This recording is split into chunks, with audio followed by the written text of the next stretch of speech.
Sir அந்த எமர்ஜென்சிக்கும் ஓபிக்கும் உள்ள வித்தியாசம் என்ன சார்? எமர்ஜென்சிக்கு ஓபிக்கும் ஆக்சுவலாக எமர்ஜென்சிக்கு ஓபிக்கும் சம்மந்தமே இல்லை. It's different field.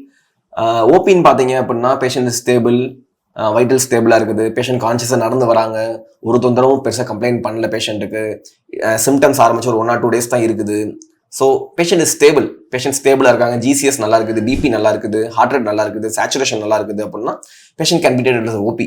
Emergency department பார்த்துக்கிட்டீங்க அப்படின்னா we don't receive stable patients there. We receive only patients who are sick and who need immediate treatment, who need immediate resuscitation.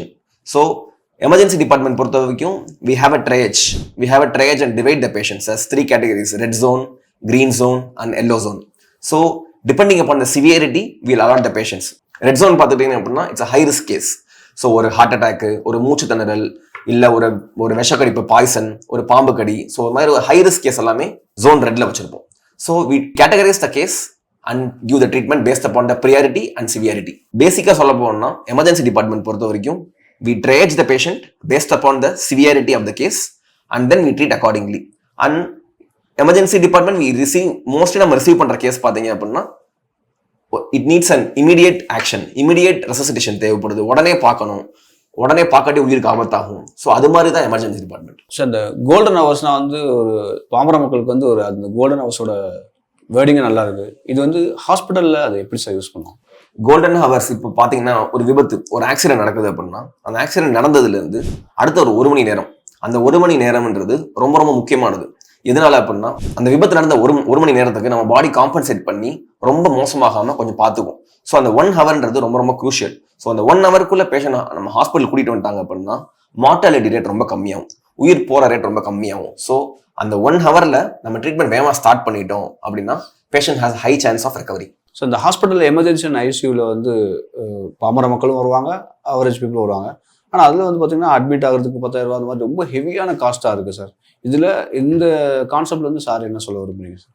இது ஒரு உண்மையான ஒரு நல்ல கொஸ்டின். இது வந்து ஒரு இந்த அவேர்னஸ் வந்துட்டு இந்தியாவில் யாருக்கும் பீப்புளுக்கு இன்னும் இல்லை. மெயின்லி அந்த மிடில் கிளாஸ் பீப்புளுக்கு இருக்க அவேர்னஸ் இருக்குது. பட் என்ன முக்கியமான தெரிஞ்சுக்க வேண்டிய விஷயம் அப்படின்னா இன்சூரன்ஸ்னு ஒரு விஷயம் இருக்குது. இது வந்து இன்சூரன்ஸ் ப்ரொமோஷன் வீடியோ கிடையாது. பட் ஆனால் to be frank as a doctor நான் டெய்லியும் பார்க்குறது என்ன அப்படின்னா பீப்புள் ஹூ ஆர் ஏர்னிங் மாதத்துக்கு 15,000 20,000 சம்பாதிக்கிறவங்க எல்லாமே ஏதாவது ஒரு பிரச்சனை அவங்க வீட்டில் கூட்டிகிட்டு வராங்க. அவங்களுக்கு பில்லு பார்த்தீங்க அப்படின்னா ஒரு நாள் பில் 10,000 வருது, ஐசியூ அவ்வளோ சார்ஜஸ் வருது. இதெல்லாம் வரப்ப it will be lot of burden to them. அவங்களுக்கு ரொம்ப கஷ்டமாக இருக்கும்.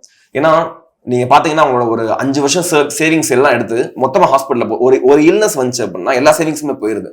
So what I would suggest, ஏன்னா மற்றபடி நான் ஐசியூலையும் எமர்ஜென்சி நான் பார்க்கறது என்ன அப்படின்னா இன்ஸ்டன்ட்டாக பில் வரும், இன்ஸ்டன்ட்டாக 50,000 கட்ட சொல்லுங்க, 40,000 கட்ட சொல்லுங்க வரும். ஸோ அது நம்ம என்ன அஸ் அ காமன் ஆடியன்ஸை நம்ம என்ன பண்ணணும் அப்படின்னா ஒரு பேசிக் இன்சூரன்ஸ் பாலிசி. ஃபியூச்சரில் எல்லாத்தையும் இன்சூரன்ஸ் இருந்தால் மட்டும்தான் எல்லாராலையுமே ஒரு நல்ல ட்ரீட்மெண்ட் கிடைக்க முடியும். ஸோ இன்சூரன்ஸ் இல்லை அப்படின்னா 5 வருஷம் 10 வருஷம் உழைப்பு எல்லாமே ஒரு இந்த மேட்டர் ஆஃப் செகண்ட்ஸில் போயிடுது அது. So it's becoming a big burden to them. So நான் என்ன சஜஸ்ட் பண்ணுவேன் அப்படின்னா every citizen of India, every people should கண்டிப்பாக ஒரு மினிமம் இன்சூரன்ஸ் எவ்வளோ அவங்களால பாசிபிளோ அதை போட்டு வச்சுக்கணும். So it will prevent them from future economic collapse.